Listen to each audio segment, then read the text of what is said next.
প্রিয় দর্শক আসসালামু আলাইকুম, কেমন আছেন সবাই?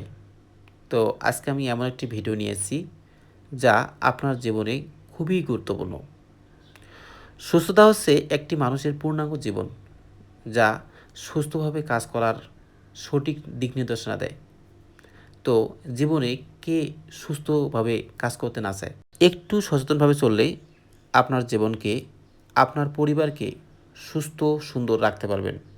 এর জন্য প্রয়োজন কিছু টিপস জানার। তো এজন্য জানার জন্য বিকল্প কোনো পথ নেই। চলুন জেনে আসি আজকের এই বিষয় সম্পর্কে। আমরা প্রতিদিনে সিবিট খাই। দিনে কয়টি সিবিট খেতে হবে, কিভাবে খেতে হবে, এর বেশি খেলে কি ক্ষতি আর রয়েছে আমরা কিন্তু জানি না। তো এর জন্য অবশ্যই জানা দরকার আছে। তো সিবিট হচ্ছে একটি ভিটামিন সি জাতীয় ট্যাবলেট বা ভিটামিন সি জাতীয় সিরাপ। তো এর মূল উপাদান হচ্ছে অ্যাসকর্বিক অ্যাসিড, যা আপনার এবং আপনার শিশুর রোগ প্রতিরোধ ক্ষমতা বৃদ্ধি করে। সিবিট ট্যাবলেট এবং সিরাপ কোন কোন ক্ষেত্রে কতটুকু পরিমাণ খেতে পারি, তো সে বিষয় হচ্ছে ইমিউন বুস্টার হিসেবে এবং ভিটামিন সির অভাব প্রতিরোধে এটি ব্যবহার করা হয়। ভিটামিন সি স্তন্যপানকারী এবং ফুটিয়ে পান করা দুধ অথবা আনফোর্টিফাইড ফর্মুলা পান করা শিশুদের ক্ষেত্রে নির্দেশিত।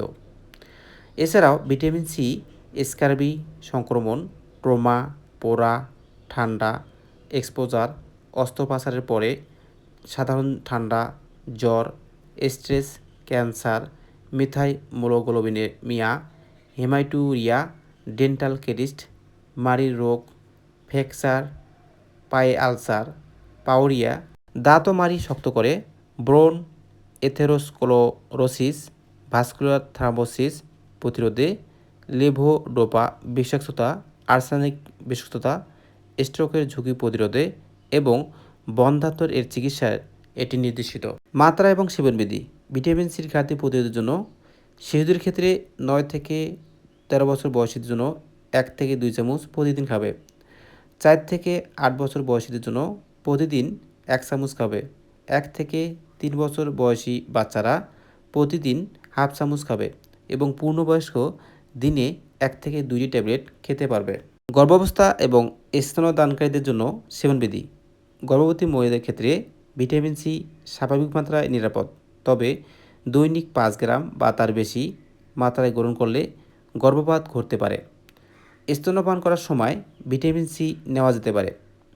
তো সিবিট অতিরিক্ত গ্রহণ করলে কিছু পার্শ্বপ্রতিক্রিয়াও দেখা যায়, সেটা হচ্ছে ডায়রিয়া, অস্বস্তি, পেট ফোলা, বমি ভাব। আয়রনের অতিরিক্ত শোষণের কারণ হতে পারে, যা থ্যালাসেমিয়া, সিডরোব্লাস্টিক অ্যানিমিয়া বা হেমোক্রোমাইসিস রোগীদের জন্য ক্ষতিকর। গ্লুকোজ 6 ফসফেট ডিহাইড্রেশনের ঘাটতি সহ হোমোলাইসিস রোগীদের জন্য অত্যন্ত ক্ষতিকর। সিবিট একটি সিরাপের মূল্য 40 টাকা, একটি ট্যাবলেটের মূল্য মাত্র 2 টাকা। তো বন্ধুগণ, ভালো থাকবেন, সুস্থ থাকবেন, আল্লাহ হাফেজ।